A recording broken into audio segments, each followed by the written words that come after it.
He is a stone cold, get after it killer. Adam knew certainly before any of us, and he knew it right away, man. He was the first player we evaluated together. To get somebody on the team, of Laramy's caliber, like that was a big deal for us. Same thing, with Deebo. John's awesome. He was an adult as a rookie. Yes. He was just one of those guys, right? I can see that. He flew his plane up here for mini camps. That should tell you the adult version of Jonathan Jones, his own plane. No way. Like a little Cessna? Pilot, yes. And damn, John. That's what the best of the best do. It's not the playbook. On this down, it's 2nd and 5. I know it's passed. I'm going to rush this dude like it's 3rd and 10. Welcome to the Green Light Podcast presented by BetMGM. If you haven't signed up for BetMGM yet, use bonus code GREENLIGHT and you'll get up to a $1,500 first bet offer on your first wager with BetMGM. Here's how it works. Download the BetMGM app and sign up using bonus code GREENLIGHT. Deposit at least $10 and place your first wager on any game. If that bet loses, you will receive up to $1,500 in bonus bets.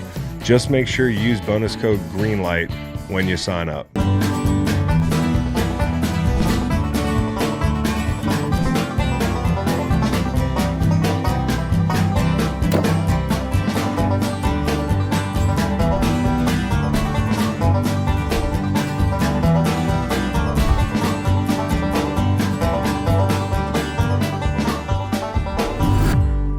All right, this is a treat. This is one of my favorite coaches in the NFL, guy that, I almost played for him. We talked for a while. Coach Dan Quinn. Coach, how you doing? Man, it's good to see you, dude. It's going good, man. We're having a blast up here. I'm not too far from you right now. That's right. From Charlottesville here up into Ashburn, but it's going cool, man. Good vibe with the crew here and just getting ready to get rocking with our minicamp. Well, I got to say, growing up in Virginia, I'm on various group texts with about a combined 50 Washington fans, and they let me know it all the time. I thought their vibe, speaking of vibes, was really high this year. Does it feel like, was there any moment last year, knowing Washington football, recent history, where you're like, you look up in the stands and you're saying, hey, we haven't done it yet, but it does feel like we're moving in the right direction because the buzz around that team was you had to feel it up there. Yeah, it's a lot of emotions. I would say one, like for me, like I grew up in New Jersey, so grew up like loving football about the NFC East, and it was the Giants and the Eagles and Redskins and Cowboys, and it was like it was always on Sunday afternoon, like those games, those matchups. So I can remember it well, and I knew the fan base here, what it was like, and I knew coming here with Adam, like this had one time been one of the crown jewels of the NFL. And then sitting through games where there's half the crew at the stadium is in the other colors, like it was like shit. And I'd say the last game, Chris, game we played the Falcons on a Sunday night. And although losing at halftime, running in, like feeling a stadium's energy, and then to win in overtime, that was the one to make it feel like I remember how important the fan base is to this organization and vice versa. So it was in that night all the way towards the end. There was a couple of moments that were good, but there'd always been a couple of games like, damn, this is damn near 50%, Mm-hmm. But it was in that moment that I was like, this is cool, man. This is the fan base that I knew was here. And so that was a really cool night. Yeah, you've coached in places where they get it loud. Yep. Seattle, Atlanta. Not to mention Dallas when it's rocking. I'm sure I'm forgetting one or two, but this place feels like it can be a different kind of rowdy. Yeah, and in DC it's cool, man. Like living around here, it never gets old seeing like the monuments in the Capitol and that. And then on those times in that game to feel like the importance of this franchise again in the NFL. It meant something to me. I still remember leaving Dallas and Jerry Jones saying how important, the organization was to the NFL. And that spoke to me from all the way back into the 30s to one of the old heavy hitters in the NFL as the Redskins and now Commanders. And like that carried weight with me, knowing that this has been one of the crown jewels. And it's been cool reaching back out to a lot of conversation with Coach Gibbs and some of the old players that were here. Wow. Like Doug Williams is here. And so it's cool, man. Like to know where you want to go, you also need to know where you've been a little bit. And so No question. I cool see the spot. Darryl Green. I see the Doug Yeah, Williams on man. the wall back there. That's awesome. Yeah, like those two are like absolute heavy hitters, man, in our Yeah. game. And I wanted to get to know them and what made them different. That's awesome. Well, you look no further than the schedule. When the schedule comes out and I see 5 primetime games, that to me says, well, you guys got to go out and replicate it and earn it. Obviously, Yep. It's a new era. Yeah. When it comes to the expectations placed upon your team on a national stage, I mean that to me says the world wants to see y'all play football. How do you get your team prepared to be the hunted, right? Compared to what you were last year, which is, hey, we're going to surprise some people. Yeah, and I think it's exactly where you want to be. Yeah. After from you playing and from me coaching, you've had times when you were and times when you're not. And so you want to be in that space, man. That's like the type of team and energy that we damn sure want. We want to take the approach of the hunters. As you said, like, we haven't won anything, bro. So, we had a good season. Postseason 1-2, lost 1. So we got a lot to prove and a lot to, see where we can level up on. Good news. It's a really cool crew here, Chris, of players. Yeah. The locker room, the players, the standards, our guys, like all the way down, through the special teams crew of like, we covered more kickoffs than anybody. That was also part of our identity, man. Like, we're going to run, we're going to hit, we're going to be about it. And so it was cool to see that begin to come to life. We feel like we got a long way to go in terms of that, but like, we like the steps we're taking. Is it a lot less stressful? I mean, football's stressful no matter what sometimes, but it's a lot less stressful when you enter an offseason and say, hey, we have our guy. Yes. Right. The kid's amazing. I know, there's going to be he's got to do it again and that sort of thing, but you can see it right off the bat. Does that help you just, hey, we're going to go hit this position need. We're going to get depth at this premium position. We don't have to worry about the biggest thing. Yeah. And it was evident, man. He's got a really cool blend of confidence and humility. So he can vibe with the teammates in the same way, but like, he is a stone cold, like, get after a killer in terms of the preparation and what to do and how to go after it. And so, yeah, to help surround him, with other players and adding some pieces to that, that's a big deal. Firsthand what that's like when you got the right guy, behind center and all that can mean. And we for damn sure do. No flinch in this guy. Like, yeah, he's a real dude, Chris. Yeah, and Zach Ertz said he might be the fastest player on the field sometimes. That was something that blew me away. I was like, wow, the stride on this guy and all those gotta have it situations. When you talk about like the end of the Bucs game in the playoffs, comes down to I think you were in the high red and he pulls one and it's a nightmare. I say this all the time. I'd hate to be playing left end against that guy. Because the play that went in the huddle and the play that gets resulted, they ain't always the same thing. And, like, good play. And it's cool to see what can happen. And that's part of the evolution for him, too. Early on, it was pull it down just to run. Right. And then it really evolved to remaining a passer. There's explosives that come that way, too. Then they want to stay back, go and attack. And so it was good to see, like, early on, get out of the pocket to run. Then it turned into get out of the pocket to extend and more explosives that could come. So a little bit of both with him, but yeah, he puts it in, man.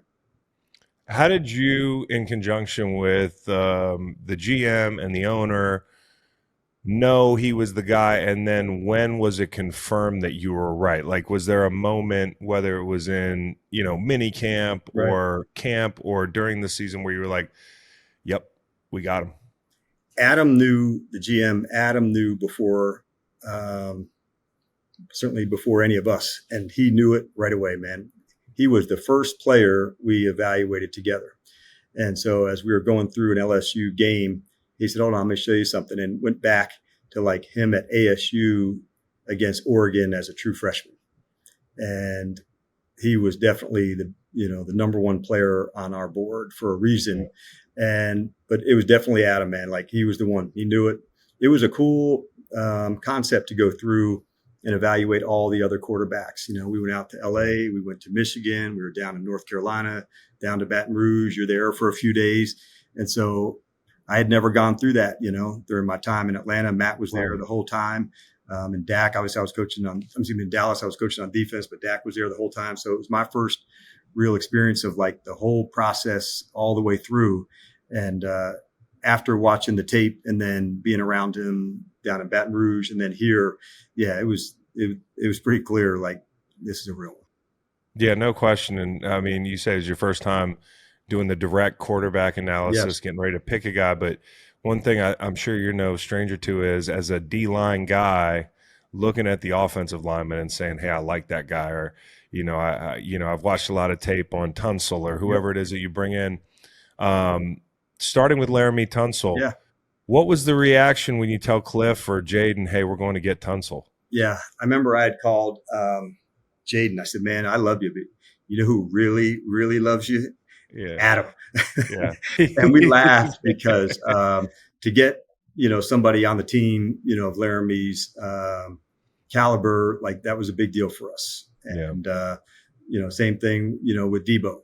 And so to have an opportunity to add 2 heavy hitters, to a strong crew, that was really important to us. So adding that was a big deal. And so not just the length and size of Laremy, but it's the feet, man. And that's what makes him, so challenging to go against. But you're right. You and me probably know the O-line as well as anybody else, because it's studying this guy and this guy and this guy. And so going against him when you played against them, whether it was at Houston or at Miami, finding ways to beat this person, like, the tape was really, really short. Right. Yeah. I imagine you're not scheming that side up too much. Yes. You're not wasting your good stuff on him. Yeah. And so those were the ones I can remember, like way back, in the old NFC West, back in your early days. Like, I don't think that you and Walter Jones were ever in the same time. Jones was early in my tenure there. Did you ever play against him? Or I didn't, but do you remember James Hall? He was an edge rusher. That he was like big brother to me. But when I'd ask him, I said, "Who was the best ever?" He was like, "It's Walter." Yeah, like, I mean, they didn't even know what like a chip was. I was like, no, no. But it was like there's certain matchups that it's like, man, this ain't a great one for us. And, you can erase a guy. I mean, and by the way, not for nothing, Walter Jones, one of the nicest people I ever met. Yes, and it was just like one of the best offensive tackles, I think. I was coaching D-line during the whole time, and like I said, a tape to see how to beat him. It better be on a stunt. It better be. You better have a great get off. You better have something, because it wasn't going to be much. And that's exactly right. Guys with that good a technique. Zach Martin was that way in Dallas, man. Like, he was always in control, Chris. Like, just in control in the right spot. He didn't overset. He didn't make mistakes. And those sometimes are the hardest guys to beat. They just don't give you anything. No question. Well, not just Tunsil. You got a young draft pick in Connerly, and obviously the Cosme injury popped up at a tough time last year. I think it's probably instructive, and you already know this, but like, you can never have enough guys up there, and it feels like you have a surplus now. I don't want to forget about Coleman, who I thought did a really nice job last year and probably has some versatility. What do you see in his future? We're going to move him inside the guard. Great. And he had experience at both at TCU, playing inside and outside. We're going to keep him on the left side.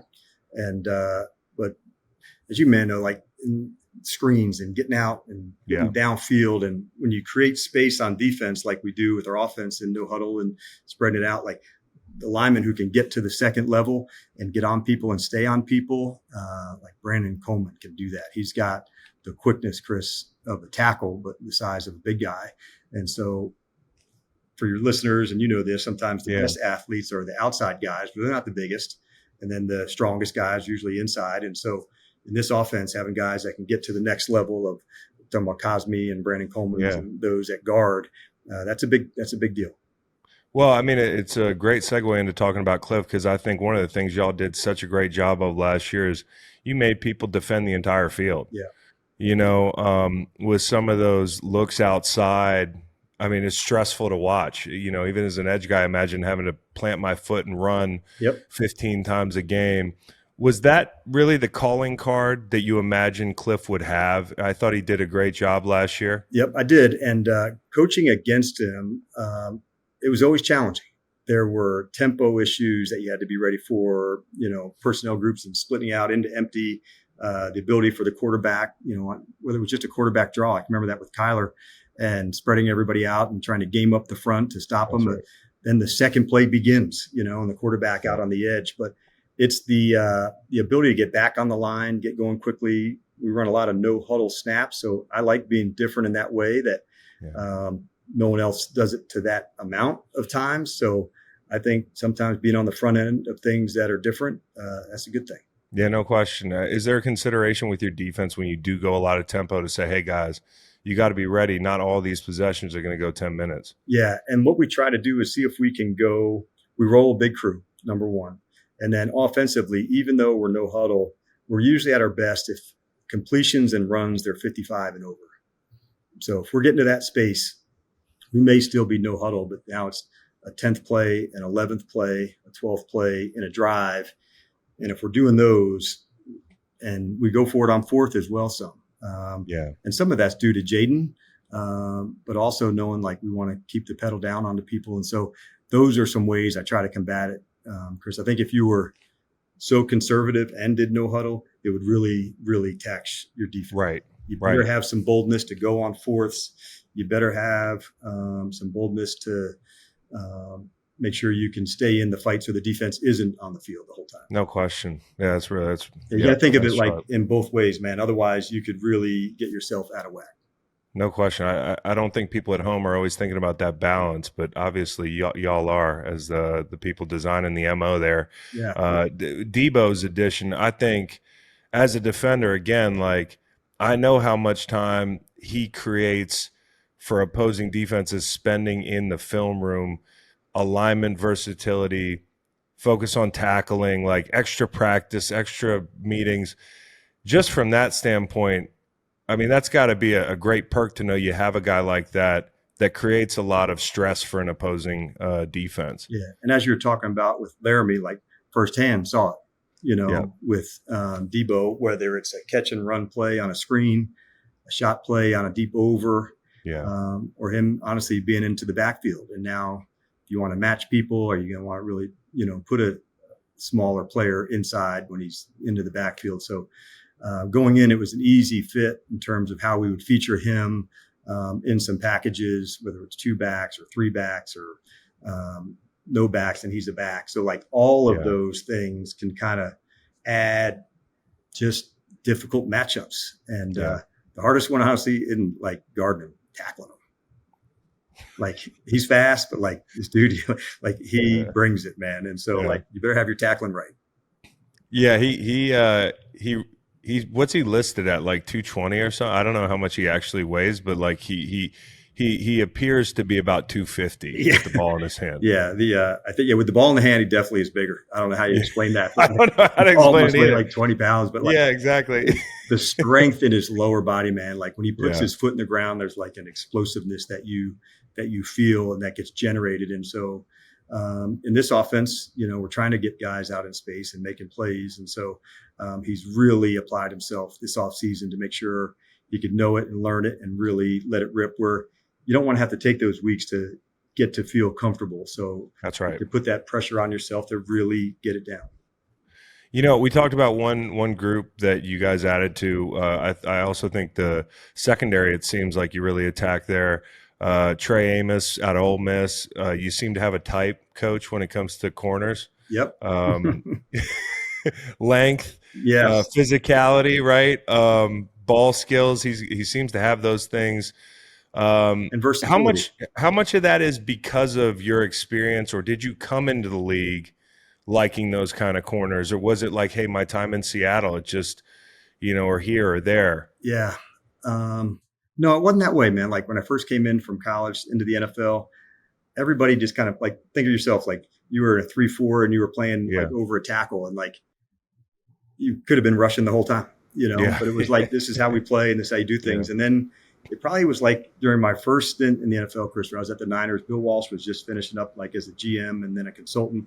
But it was like, what unique things does a player do and how would you feature them? And that like left such an impression on me that if you found out what they could do and then put them into those spots, that to me is, the best way to do it. And in fact, we signed another one of your older teammates, Dietrich Wise. I like him.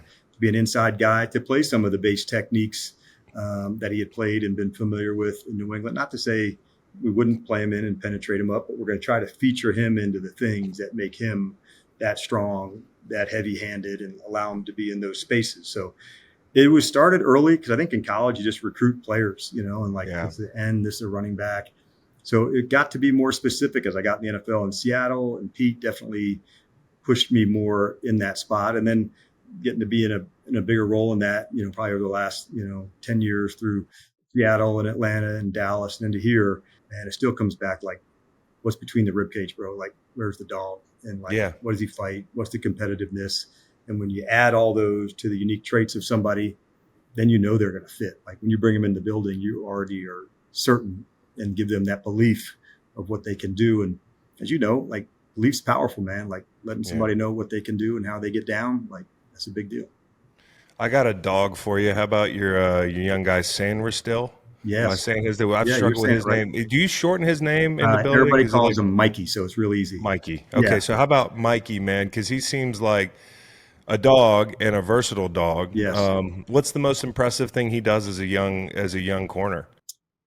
He, in this season, played both inside and outside. And you've seen that some with some older guys. It might change year two. We're going to play him a nickel. When we selected him out of Michigan, I'll tell you a quick story about Adam. Like, I remember leaving Michigan and telling Adam, like, we were there to work out McCarthy and saying, just like, man, I really want to coach Sainristil. And I said, he was running routes on like pro day at receiver, like legit, because he played and started at receiver there early. So I saw all these ball skills, like, all right, I see where this could go. And so then during the draft room, I'm like, all right, here's my guys. Like, hey, bro, like, don't say shit. You're like, we don't want anybody to know how much you like him. When we got him, I thought he was going to we play him inside only. And I knew how competitive he was. Then eventually we moved him outside too. And he just said, man, let's put the two best guys outside. And so it was a good lesson as you're talking about like competitors. Sometimes it doesn't matter always on what length or what size, even though you have parameters. There's some guys that just are ready to do their thing. And Mike Sainristil was one of those.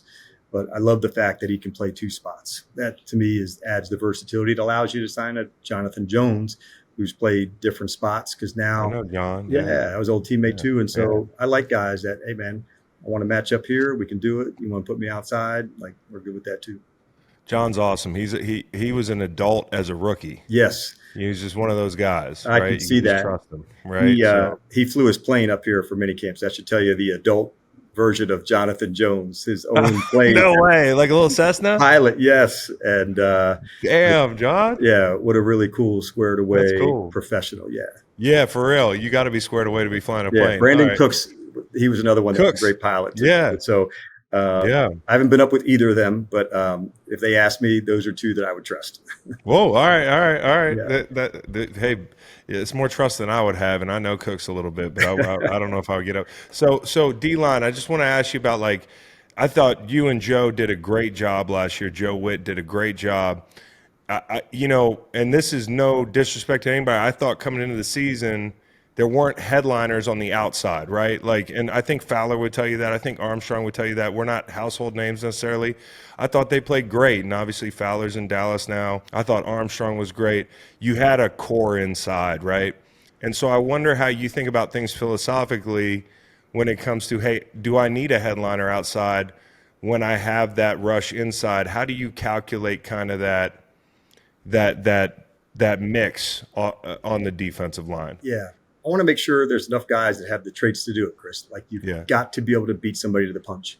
Yeah. And if I know that's there, just maybe because they haven't done it doesn't mean they can't.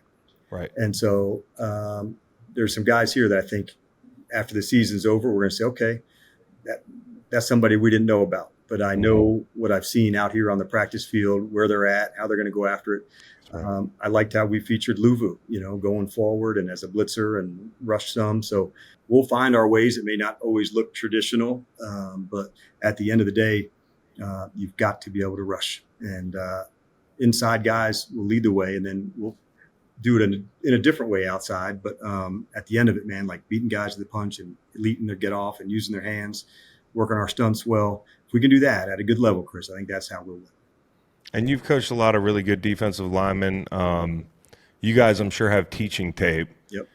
Who are the guys that show up from back in the day? And if you could pair them with what you liked about what they did, whether it's like, hey, if we're showing power, I'm showing this guy. If we're showing, down the line. I want to talk about being spoiled. Like the first two teams that I coached DLine for, the first one was the 49ers and it was Bryant Young. And like the toughness, the standard of defensive tackle, like from then on, it was hard to look at other like, well, he's good. He's not BY, but he's good.